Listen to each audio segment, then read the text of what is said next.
masters, masters of change.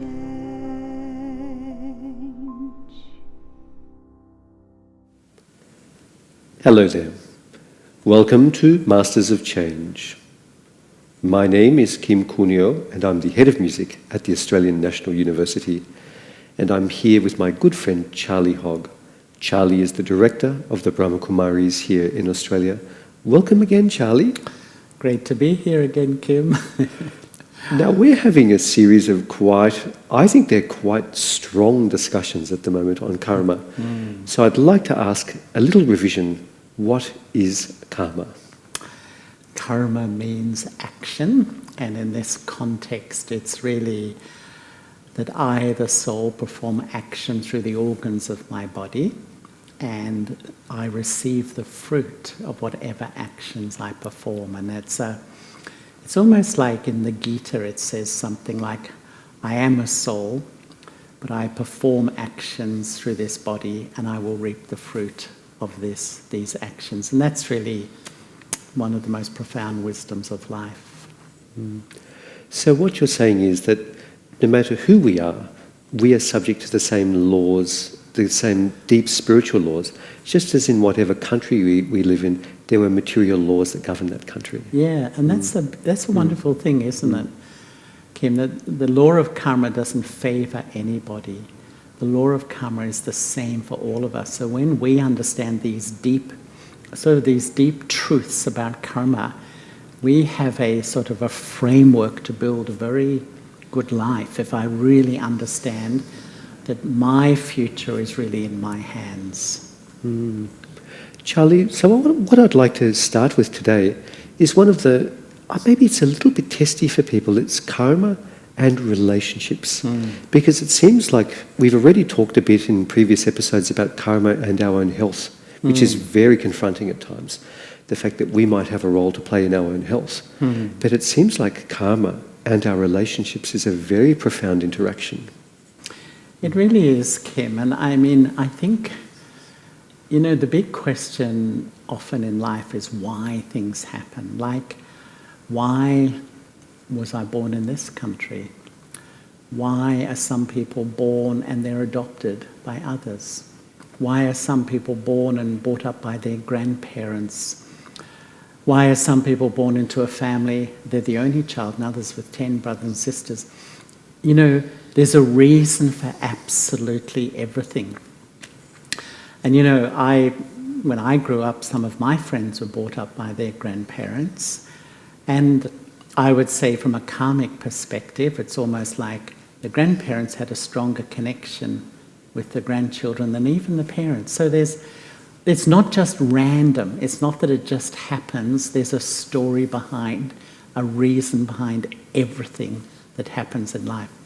And even, Kim, I find it fascinating, in relationships, even with a friend or a colleague at work, you find that sometimes you're the lead in a relation. You're the one who's making the decisions in some, and others you tend to be a bit more subservient and you allow another party. It's got nothing to do with sex or age, gender or age. Sometimes you defer to somebody, sometimes you seem to call the shots. And it's sort of like the karmas of past lives are overlaying into this life, and you're falling into a dynamic that was created previously. So what you're saying is, Charlie, at some point we need to really think about whether we are eternal or whether we just come once. To really think about karma, unless we can really come to terms with the fact that we are eternal beings and that we have done a lot of things in the past, that we're going to be a little bit ignorant of why things happen in our relationships. Absolutely, Kim. And I think we touched on this once before, but I like the whole idea of the iceberg, because 10% above the water we tend to see that which is obvious, the physicality of somebody, but their karmic story is like the 90% below that's a bit invisible, and it's why often people are so attracted to somebody. And as they get to know them, the 90% starts to reveal itself, and then you start to feel, oh, I'm not sure that I really like what I'm seeing. And that's where sometimes in relationships there's a karmic dynamic. It may be 80% positive, 20% not so good. That's all relationships. We have to do a little bit of work, but sometimes it's the other way around. It can be the initial part is 20%, and then the 80% starts to come up and starts to be a very difficult relationship. And unfortunately, this sort of cycle of relationships is quite common today. This sort of, you're pulled to somebody due to a past karma, but embedded in that is sometimes some karmic settlement that the two of us have to have. So what you're saying is we have there's a surface relationship with someone, and then below the surface there's a whole other relationship. Yeah. And of course, if we only thought about the below the surface, we'd probably be a little bit distracted. Yeah. So we're not saying to discount the surface, but what you're saying is we can bring in awareness of what's lower down, this deep, profound stuff, into our day-to-day lives and have more meaningful relationships. Yes, and often, Kim, I feel if you're really pulled to somebody, really deeply attracted, I would say be very careful. Wow. Charlie, this is a profound teaching because, the movies would say when we see something, it's love at first sight. That's right. And we should just leave our intellect at the door. That's what the movies tell us. That's You're right. telling us something very different. Yeah.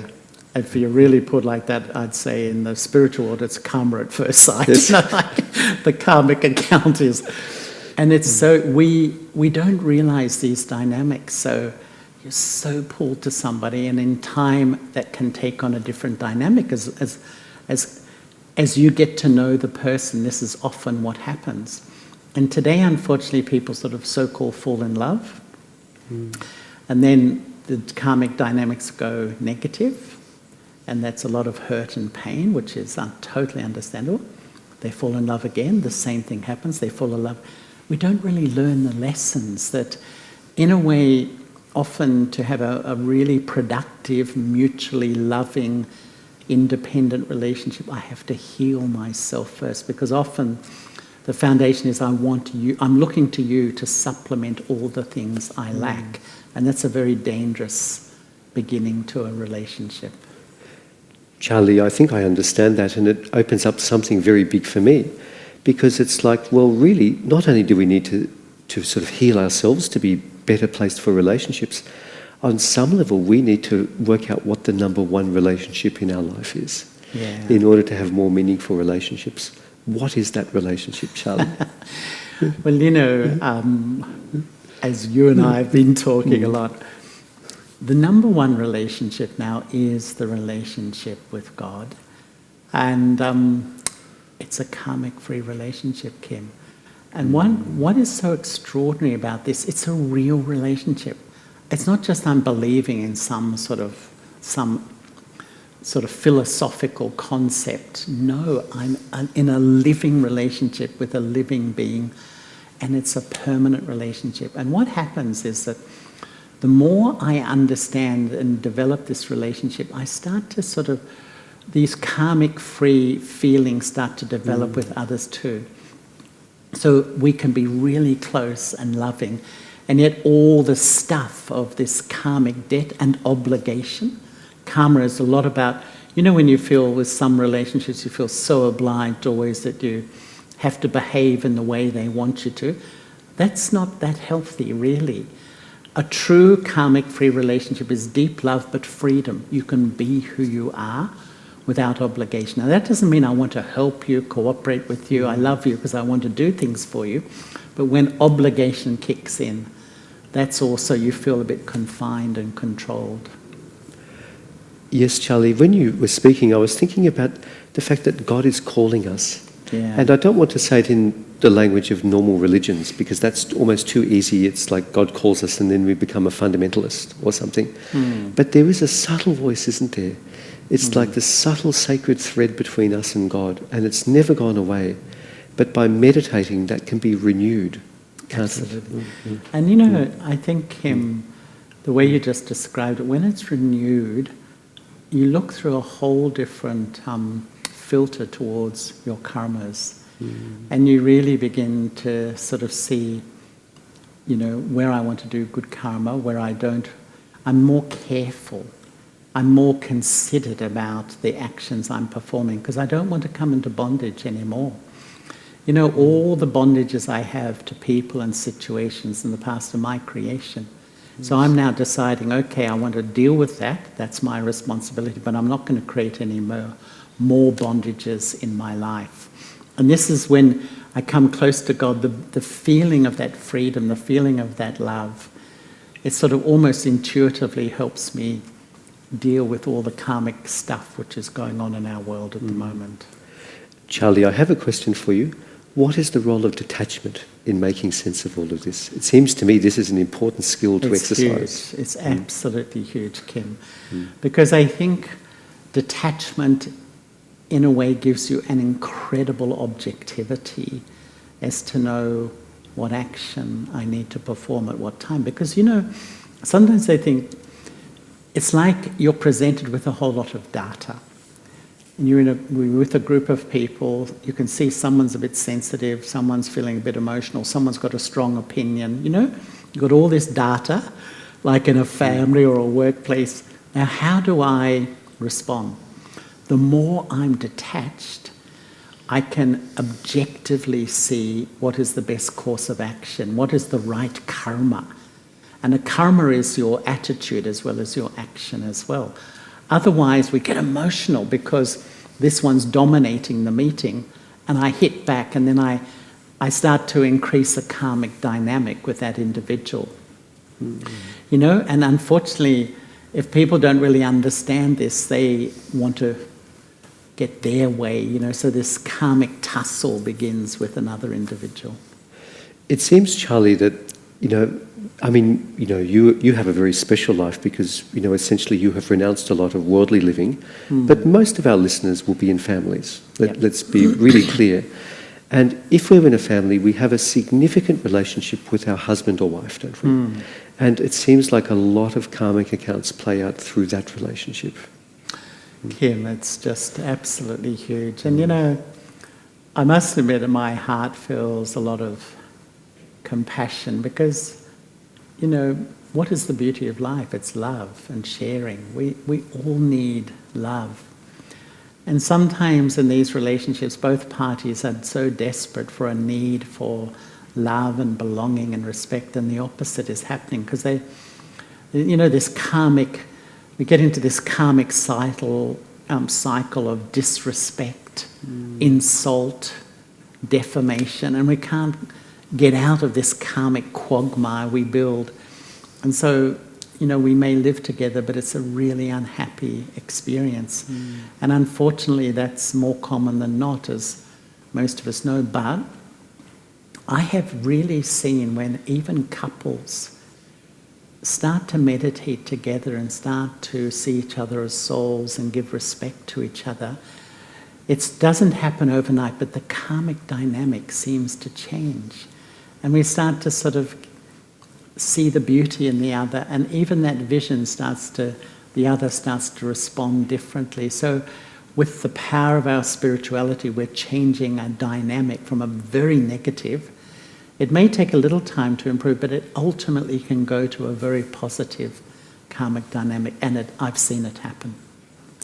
Friends, I think Charlie has given us years' worth of marriage counselling in one sentence.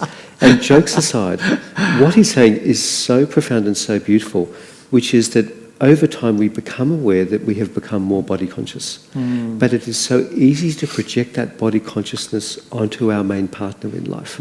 So we start to judge them as a body. So, you've gained weight, or you don't look like you did 20 years ago. Yes. All of these things subtly change our dynamic in the relationship. But by having shared spiritual soul conscious experiences, we can see the eternal in that person, and we can see why it is on the deep, beautiful level we came together. Is that the story you're telling us? It is, Kim. And Brahma Baba, who was the instrument for the Brahma Kumaris, as you know, he was married with 5 children.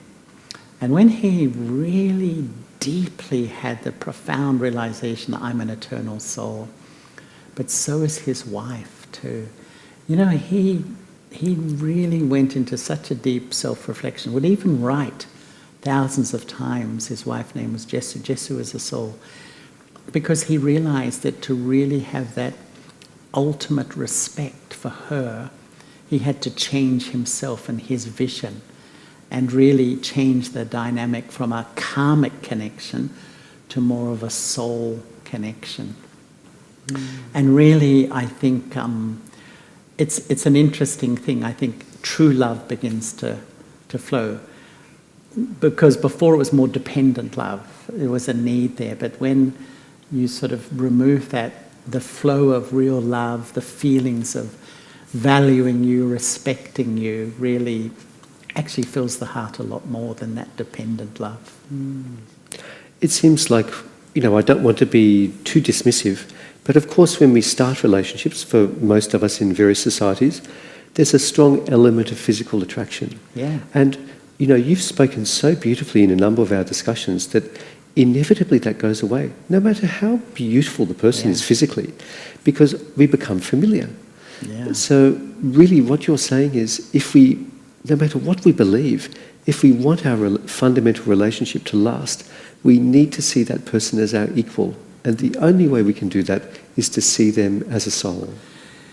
You know, Kim, I once read a little transcript from a book, I think it was called The History of Love.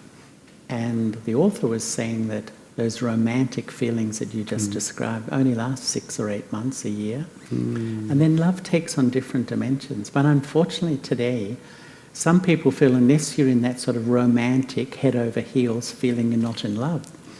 So they keep going from relationship to relationship. And I think that leaves a very deep scar inside that I can't really sustain a relationship.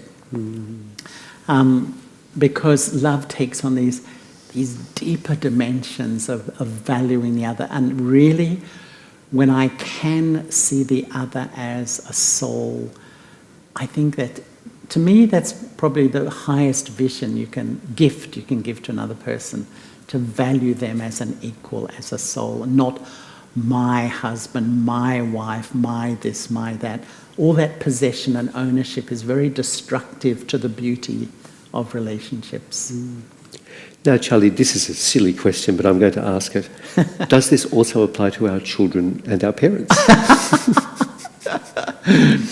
You know, we could probably do a whole series on children and parents, Kim, because it does absolutely apply.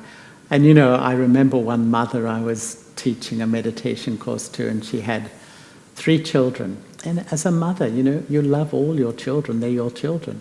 But you know what she said to me? She said, you know, 2 of them just, you know, we had our little ups and downs, but pretty good. But one of them, she said, from the second of birth, it was a difficult relationship. She said, I had to work my entire life because each child is a soul with their own karmic story.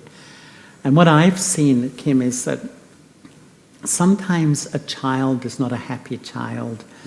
The child has a lot of problems, and the poor parents blame themselves. And I often say there's 2 huge factors that influence a child. One is the love of the family, there's no doubt.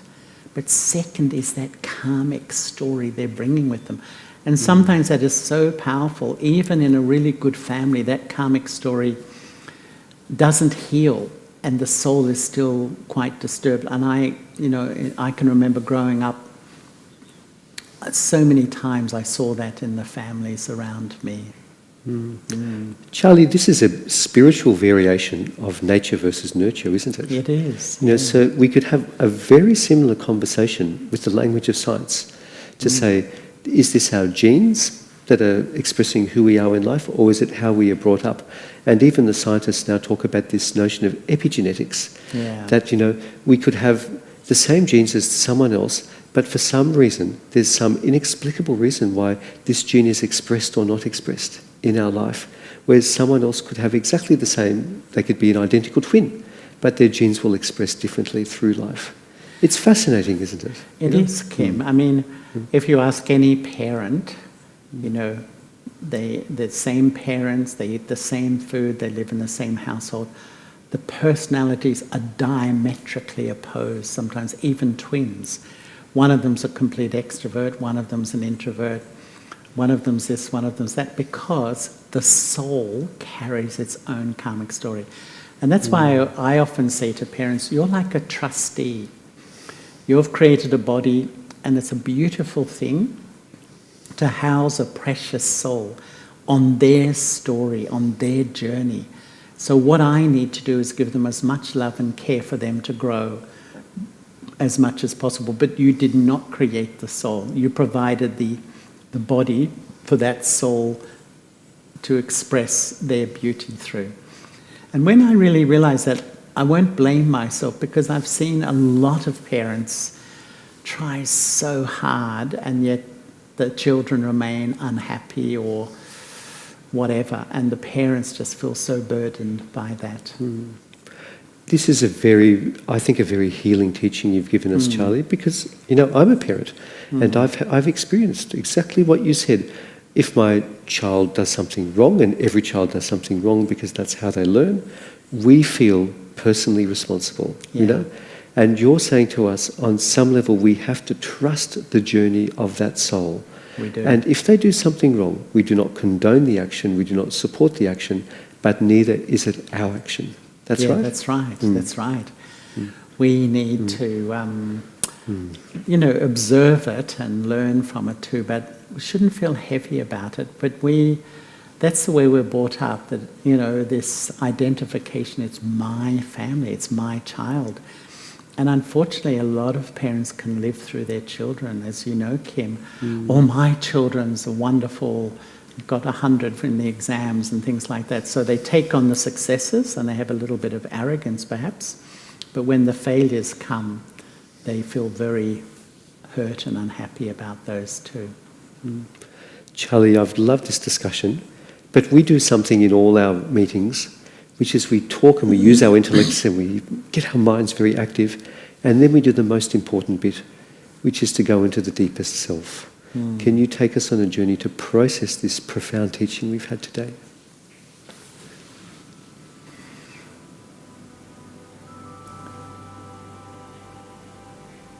And now let us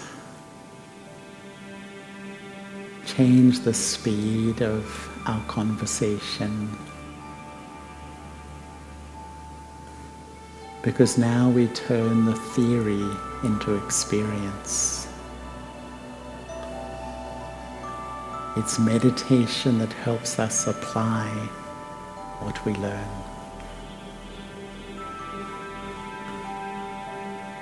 And as we delve deep into the universal law of action, of karma, of action and reaction,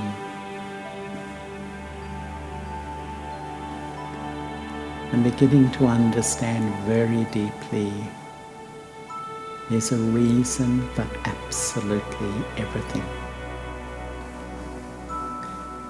Whether it's my life, whether it's the dynamics of my family,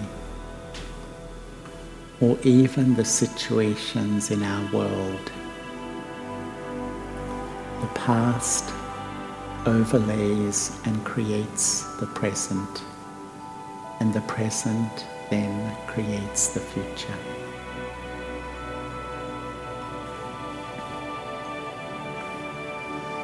In our relationships, all of us want the give and take of love. But if relationships are of conflict, of anger, of aggression, it hurts deeply. And I begin to realize that these dynamics are born from the actions of my past and the past of others. And what spirituality says now is, rather than creating further karmic relationships with others or deepening them. Let me heal myself. That I learn how to have and sustain these deep and loving connections with others.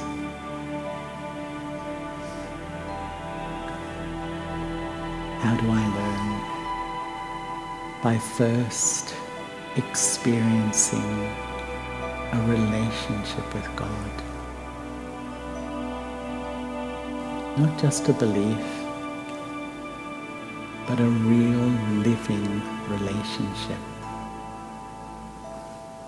As I move about my day, the subtle thread of my intellect repeatedly goes to God. And almost instantly, it changes how I feel about myself and how to treat others. So it's starting to educate me how to live with others and develop relationships that are giving love and happiness rather than sorrow and unhappiness.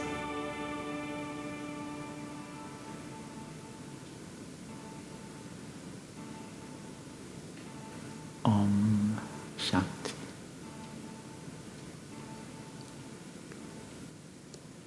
Dear friends, may all of us find this golden relationship with God that is our destiny and our right.